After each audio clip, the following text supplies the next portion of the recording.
Welcome back to another episode of a Wanderer's Way podcast. Thank you for joining me. And man, this week went pretty crazy. Crazy at work, also at home. In fact, I actually had an issue with my computer to where I can't work it now. So I had to go out and buy a $50 mic, which I don't know if you can tell the difference here compared to the Blue Yeti I was using. But surprisingly, because I needed something compatible with my Samsung phone. So I got the Fifine. And, as soon as I plugged this in and tested it on the camera and everything, it actually sounds pretty decent. Like, I'm actually very, very surprised by how good this actually sounds for a $50 USB plug-in mic. So now I got a backup plan just in case if I get another computer and everything goes to hell again. But with that, for this episode, we're going to talk about visual novels, but first, before we get to that, we're actually going to have some anime news. So let's get right into it, with this one being about the first one, One Piece.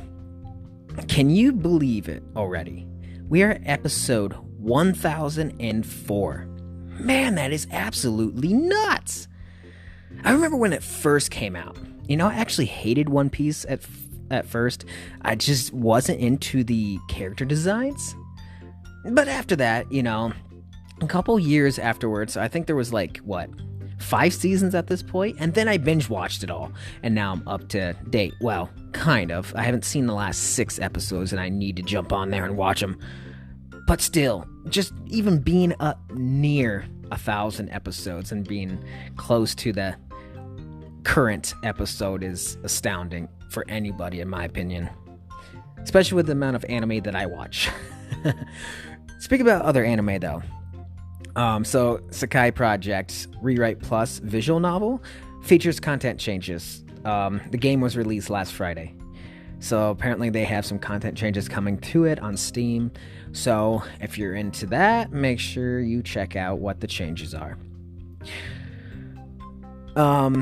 Also, we have a voice actress from Idolmaster Hibiki announces first child birth, a boy. Awesome. Yeah, there's a high five. So Sayaka Kanda. Very sad news. An actress and a singer. She was actually found dead in a hotel room in Sapporo. She's only 35 years old at the time of her death, and it looks like an apparent suicide. I haven't had any official word. I just had the apparent idea about what it looked like. And this has been going on a lot with a lot of actresses and singers in Japan. And it's really sad. Really, really sad to see. And I really wish there's something can be done about it. But my condolences to the entire family, and my prayers go out to you. Winter 2022, Crunchyroll will be streaming new anime.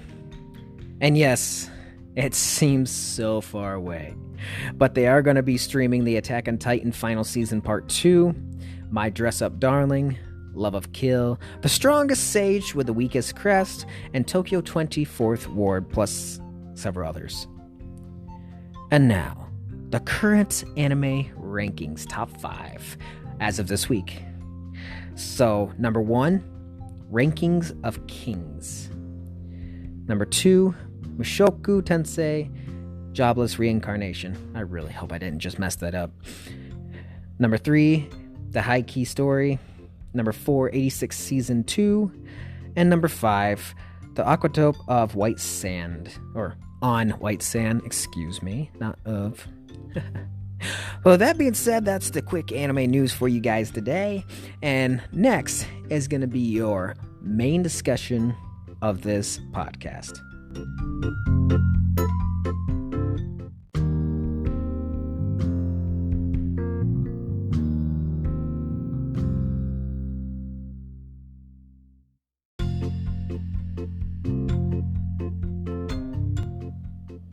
All right, so we're going to talk a little bit about the visual novels.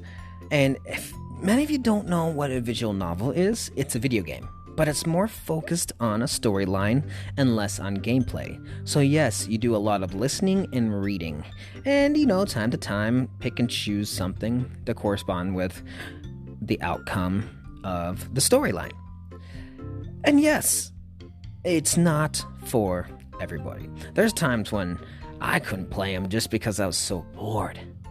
But you have to find the right ones that really spark your interest, just like if you're watching an anime. And that's pretty much like the adaptation of visual novels that is anime-based.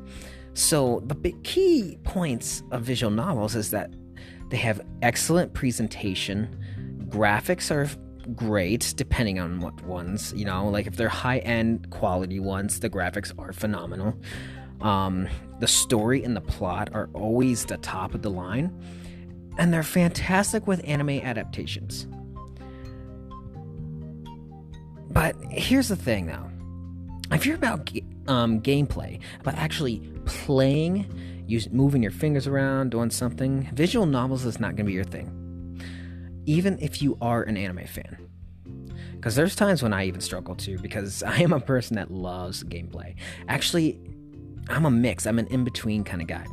I enjoy something with the top-of-the-line story and plot, like they used to have in video games way back in the day. Legend Dragoon was an example.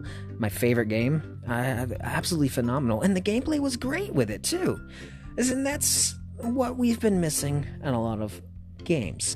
So if you're looking for something that's story-based, and you don't care about the gameplay, but you want something that's just really enthralls your mind and makes you have a spark, visual novels are the way to go. I have just a couple of examples here of ones that you guys can test out, see what you think. I don't have a whole big list and a whole spiel about them, but ones that I've played that I thought were actually very good, and even, not always well known. So the first one I want to talk about is Will, A Wonderful World. That one is very intriguing, and there is a lot of gameplay into it too. And they do it just a tad bit different. They still keep it like an anime adaptation style. And also what I love about it is that the story it really follows through and depends on what you choose, which will help the ending as well. And that's what I really love about Will, A Wonderful World. Now, if you're a fan of Clannad, and you're a fan of Studio Key, and also an anime adaptation fan, well, here's one for you. Planetaria, The Reverie of a Little Planet. This one is actually pretty well known. It's actually really, really, really good. If you're looking for an amazing storyline that's going to grip you from the start to finish, this is the one that you definitely want to pick up. So definitely check it out. Next one is Senjo no Mao. I think I butchered that like hell. But it means, or the devil on a G-string. Yes, G-string. That's actually real. Anyways, it's a mystery and a thriller. And it's anime adaptation again, obviously. And it's actually, for being a mystery thriller, it's very entertaining. A lot of things that I've read like this weren't very compelling, but this one really pulls me in from the very start, and it might help you guys as well. And then the last one that I'm gonna just throw out there real quick, which is another anime adaptation, Danganronpa. I think everybody knows this one, and I do not have to explain it. They even have video games on it, and whole seasons of anime. Yeah, I don't really need to go through with that one about it. But yeah, and I think that you guys should definitely try out a visual novel. Again, if you love something that has top of the line storylines and plots, visual novels are the way to go. With that being said, you guys have a wonderful week, and thank you for joining me on this episode.